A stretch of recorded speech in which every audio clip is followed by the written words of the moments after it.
नमस्कार दोस्तों, AC technology blog में आप सभी का स्वागत है। आज हम आप लोगों को बताने जा रहे हैं यूट्यूब टैग कैसे डालते हैं। सबसे पहले प्ले स्टोर पर चल के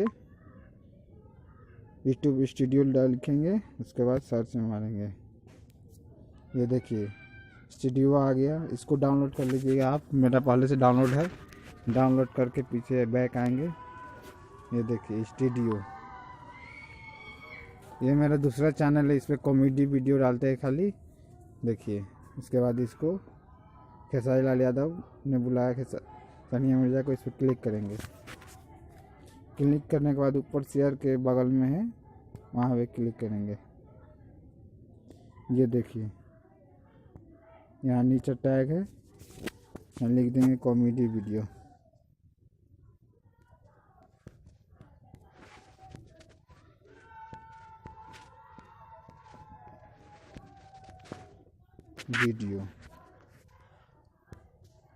ये थंबनेल चेंज करना है तो यहाँ से चेंज हो जाएगा। देखिए